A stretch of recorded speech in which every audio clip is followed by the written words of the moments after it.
So, good morning.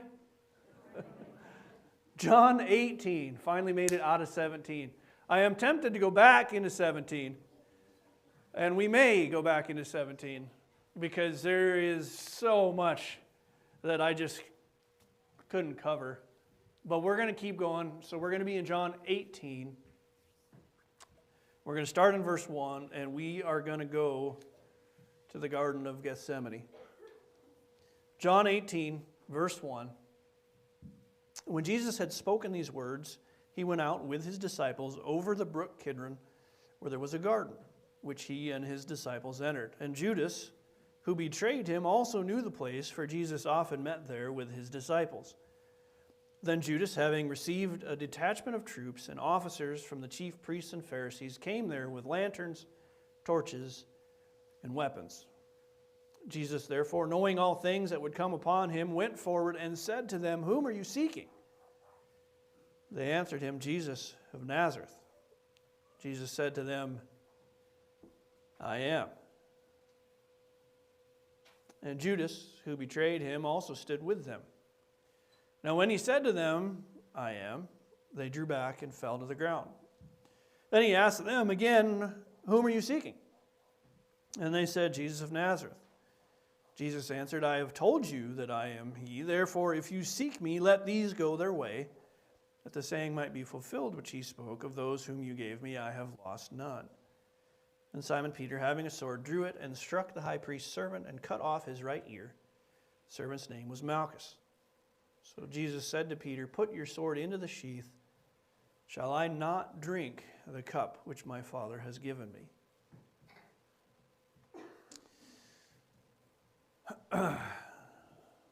So we're going to start here, and we're going to look just briefly at the garden itself. So what do we know? We know it's outside of the city. We know that Jesus has finished his upper room discourse with his disciples. He has finished the prayer that he has for them. I think, according to John's timeline, it seems like they left after the meal. Some of the discourse, at least, is them walking through the city, perhaps even through the outer court of the temple. And now we make our way out of the city, down apparently 200 feet to the valley floor where the brook would be, across the valley itself to this quiet place that they have visited and that they knew well. And so this then would be from the east looking west across the Kidron Valley. There's kind of a cemetery and a park. That's a bus there. I do not think that was there in Jesus' time. But that would be the eastern wall, and maybe you can see that little golden spot there kind of in the middle, so that would be the Muslim temple, which also was not there in Jesus' day, obviously, the Dome of the Rock. This would be the same, just farther back to the east, again looking west. So now we're on the Mount of Olives. These are all tombs. So this would be that same sort of valley there at the bottom, and then now you can see, of course, that same part of the wall, and then that would be the Temple Mount. So Jesus then would be coming from that direction and coming east. He's headed this way, so now we're on the west side looking east. We're headed toward what that big building is where they think, again, the traditional site of the garden would be. And because we do what we do, if we put up a building and charge pilgrims to come, we can make money off of it, off of tourists. So that would be, and I forget now the name of what this church, the Church of something or other, so that would be the Catholic Church. Up the hill then you see the Russian Orthodox Church, over to the left the Greek Orthodox Church, and then the grotto. So that would be, again, from the west looking toward the east. This would be the base then, looking up at the Mount of Olives. And this is just, that's what's there now. Some of these trees are very old, possibly even to the time of Christ. But even amongst all of that other clutter and noise and whatever, you can see that it would be a place of quiet rest and a place for contemplation. This is one of the big, apparently olive trees, as they age, the more gnarled they get, the older they are. And so you can see then that as Jesus spent time over the previous several years with his disciples there, that this had come to be a place of beauty, of serenity, and now, this evening, of quiet before the storm. And so this is probably after midnight, right? The evening is spent. We're now into the very, very wee hours of what we would consider the next day. John does not record their time together in the garden in terms of Jesus' prayers and their falling asleep. John skipped that part. It was in the other Gospels, so it wasn't necessary for him to record, I guess. But what he does record is that we went there, and this was a place where we went frequently, and this was a place where Judas knew that we went frequently. So he brings us to the garden. He skips sort of the agony of Christ as he in his humanity deals with the enormity of the task ahead, and he brings us immediately to Judas. And I don't think that he does that by accident. He's truncating some of the storyline to get to the parts that are important to his narrative, and he has, I think it's fair to say, he has been harsh with Judas. John is not a fan. He wants all of us to know plainly, as we go throughout the Gospel of John, that Judas never did believe. And so it says Jesus knew those that were his. Jesus knew that Judas was going to be his betrayer. Several times John says something like this. And so now here we are in the garden, and he skips right to Judas and his betrayal. So in verse 2, Judas, who betrayed him, also knew the place, for Jesus often met there with his disciples. Then Judas, again, he just keeps putting that name before us. Then Judas, having received a detachment of troops and officers from the chief priests and Pharisees, came with lanterns, torches, and weapons. Mine says a detachment of troops. Yours may say band, multitude. Does any use the word cohort? Yours uses cohort? Okay. How many were in a cohort, a Roman cohort?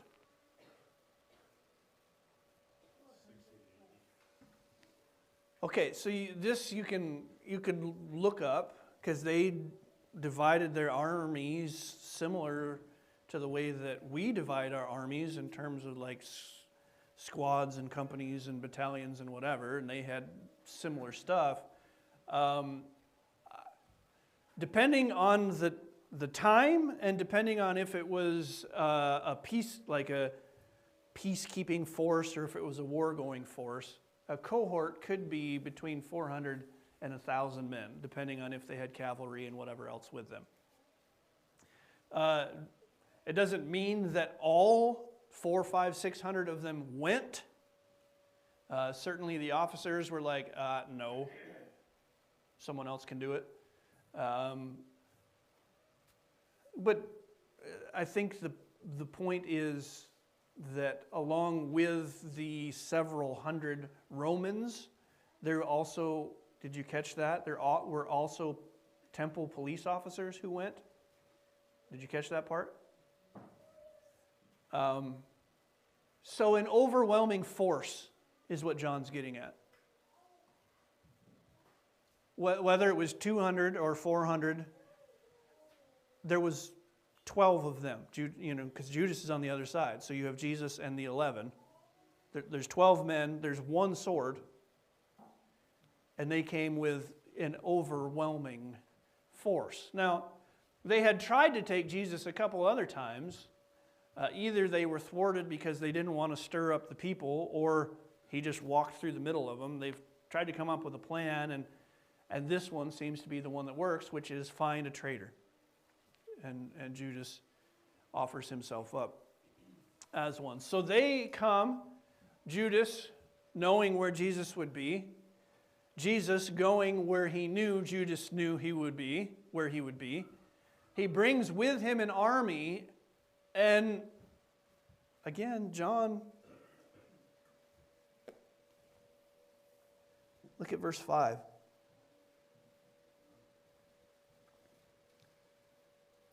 Judas, who betrayed him, stood with them. All that just to say that John wants us to be clear that Judas had made his choice. There was an obvious line drawn, and Judas had chosen where he would stand. So the betrayer comes. If we add in the other Gospels, the sign of his betrayal was what? How did Judas mark Jesus for the officers, the Roman soldiers, and whatever?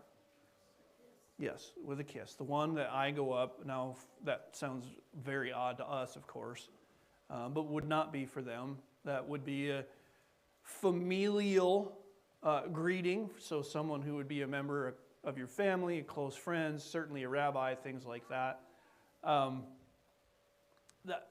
I don't know the exact order, so did Judas go and betray Jesus in that way before he said, "Who are you seeking?" or after? I don't know. In my head, it works either way. I guess I tend to think that it was after. So in my head then, Jesus steps forward, "Who are you seeking?" that whole thing. And then after Judas gets his wits back, then he comes and he singles Jesus out. And Malchus comes to try to grab him and arrest him. That's the way it works in my head, but I think either way works. But here's the point that I want us to be thinking about. Look in verse 4. So, we have come to the garden. We have spent our time in prayer, and for some of the disciples at least, caught a nap. They have sort of awakened to the thumping of hundreds of foot soldiers, probably a few horses. I assume that. I don't know that. John and the other gospel writers tell us that they come with lanterns and torches, and he says weapons, but the other gospel writers tell us swords and clubs. And when you hear club, do you think like random stick? Or do you think purpose-built whacking stick? Because you should think purpose-built thumping stick. Nightstick, right? They had their own versions. A staff with a knot on the end for when I wanted to remind someone but not kill them, right? So a huge show of power is what I'm getting at. And they all come, thump, thump, thump. The disciples seem to pull back. Jesus steps forward. And in verse 4, this is how John describes it. Jesus, therefore, knowing all things that would come upon him, went forward and said, "Whom are you seeking?" So let's be clear that as Jesus steps forward, he did not go to Gethsemane by chance. It was not an accident that they found him there. And he did not step forward wondering what was about to happen. Okay, are we all clear on that? So Jesus steps forward and he says to them, arrayed in all of their power and splendor, with, I suppose, torchlight glinting off of their swords and shields, and probably their funny hats and everything else. An awesome sight to behold for any of us in terms of the military force that's presented. And Jesus steps forward and says, "Who are you looking for?" So they say, in verse 5, and I assume this is lobbed from a safe distance of some kind, whoever is in charge, this is not Judas, whoever is in charge says, "Jesus of Nazareth." Now, whatever it is that they have for lanterns and such, there's no spotlights, right? So there is still a certain amount of darkness and shadow, and give yourself up rather than us coming in after you. Who do you seek? Jesus of Nazareth. And he says, what? Huh? Okay. Does yours say, "I am he"? Is he in italics? Do you know why he is in italics? Huh? Okay, yeah. So that's something that helps make more sense in English. Because we would not say, "I am." We would say, and in particular in this kind of English, we would say, "I am he." That's me. Yep. But he's not simply saying, "Yes, that's me," is he? I don't believe so. I believe that when he says, "I am," ego eimi, that he's using the same formulation that he used previously when they wanted to stone him, which is he's saying, "I am the self-existent one." He's using the name. He's using, "I am the self-existent God."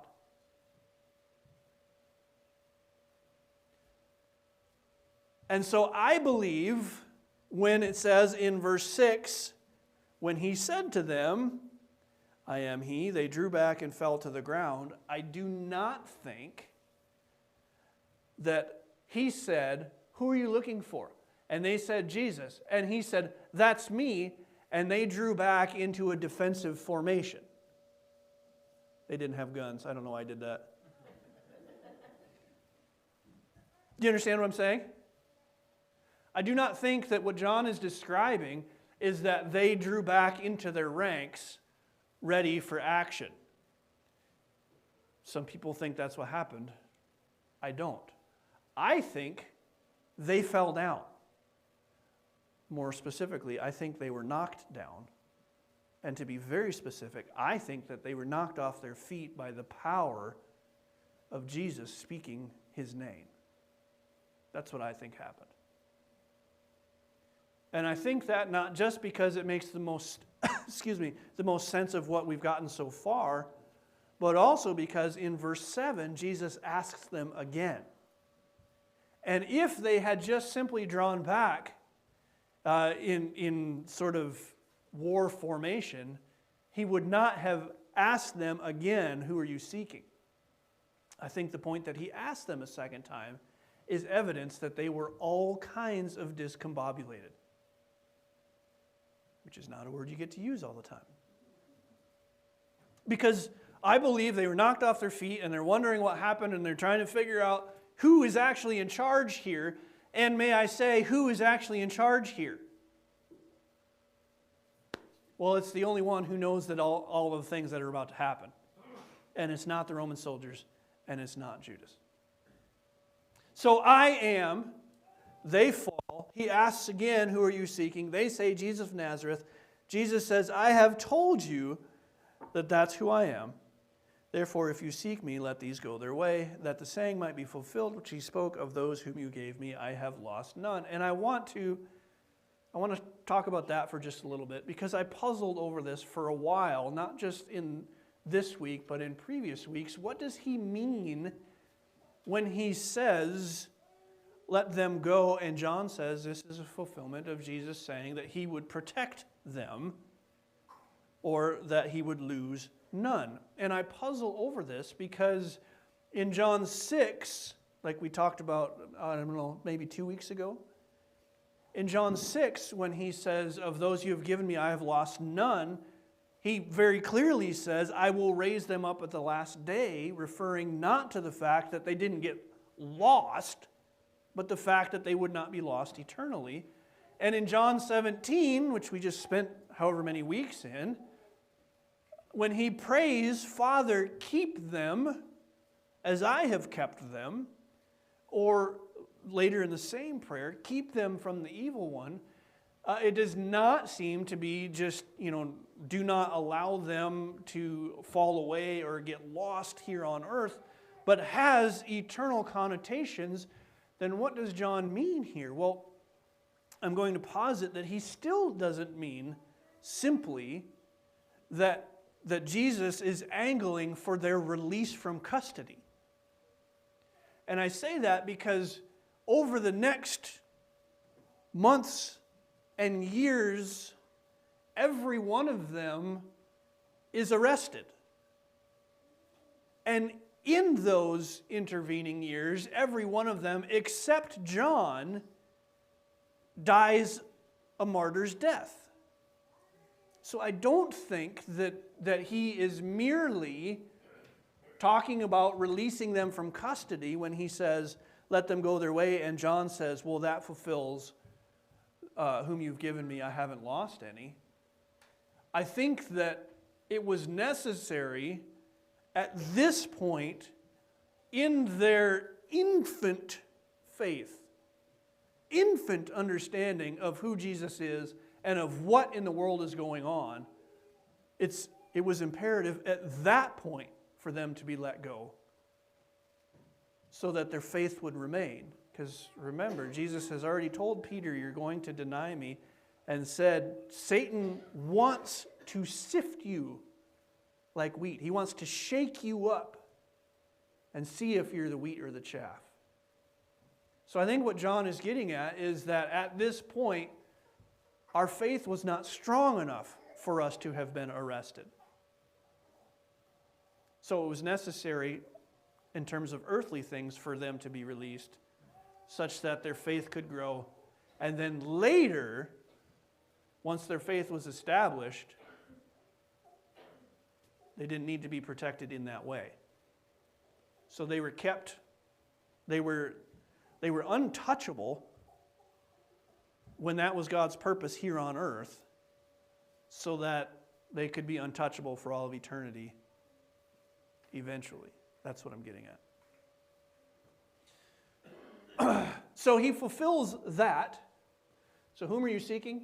He knew all things that would happen. I am absolutely indwelt with power. Let them go, protecting both the things that needed to happen on earth and for all of eternity. And when Peter lashes out, which we're not going to cover now because we're going to talk about it in the coming weeks, when Peter lashes out, his response, that is Jesus, his response is, shall I not do exactly the thing that I have come here to do? Shall I not drink the cup my Father has given me? Peter, put it away. This is exactly why I came. Can you see those references? No. John 10:18, John 12:27, John 18:37, and Acts 2:23. So I put all of those up there just for this purpose, because he says some version in all of those of, for this very reason I have come. This is the reason that I've come to the earth. This is the reason that I have come to this place, so that I could fulfill what the Father has for me. Well, what is it that the Father has for him? Well, he says in 10:18 very specifically, I lay down my life. No one takes it from me. I lay it down. I have the power to lay it down. I have the power to take it back up again. So when he responds to Peter, he's saying so very clearly, this is the point. This is the point of all of the rest of it. Now, if we were to go to Matthew, which we don't have time for, so this is Matthew 26:53. Matthew relaying the same event. Jesus turns and he looks and he says, don't you understand that if I wanted, I could unleash heaven? That's not how he says it. Legions of angels who are just waiting for the word to come and wipe everything off the map. Don't you understand? I don't need you to protect me. Now I'm getting into, all right. That's for a different sermon. But in this response, what I want us to understand for today is that he could have. He had the power to halt it at any time, to call the angels to say, no, forget this.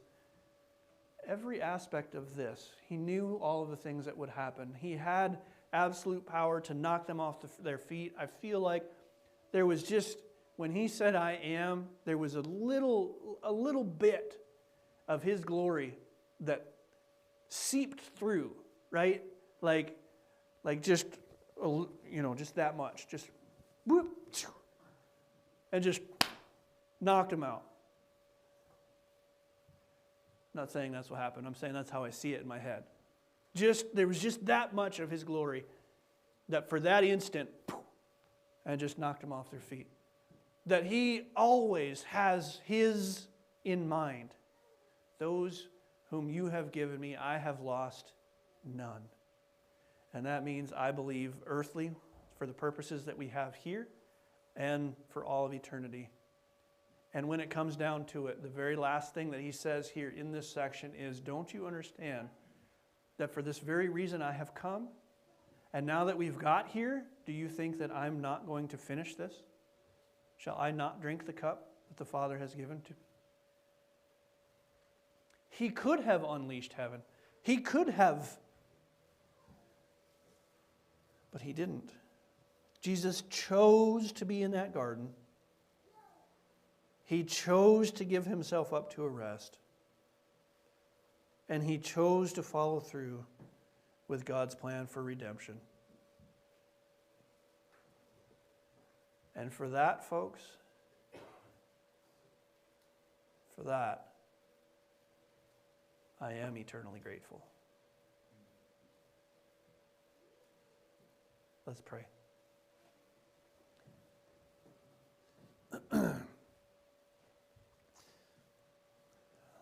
Lord, I don't have anything to add to what your word tells us. I think that it's plain there, and so I just leave that as it is, and just ask that you would apply that to our hearts. It's amazing to me that you, knowing who I am, who I was, who I will be, that you would look across eternity and you would say, it's worth it to me to give my son to save that one. And I hope that I never get over that. And I hope that I recognize daily, weekly, monthly, yearly. Just what it is, an amazing gift, this grace, this unmerited favor, because I don't deserve it. And Lord, I thank you. I thank you that there in the garden,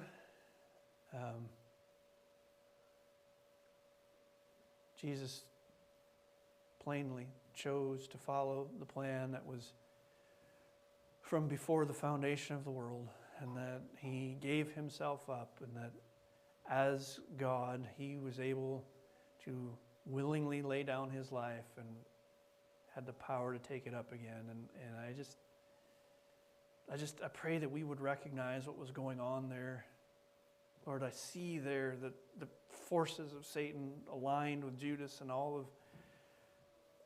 of the armies of Pilate and the officers of the chief priests feeling like they had you boxed in and overwhelmed, and they did not understand that they were working for you all along and fulfilling your plan.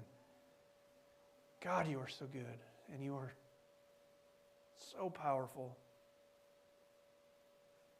I thank you, and I thank you, and I praise you that every single detail works out according to your plan.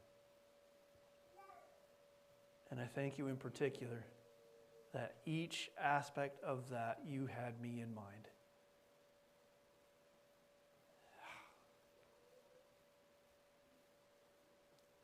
Amazing love. How can it be that you, my God, should die for me? And I pray this in Jesus' name. Amen.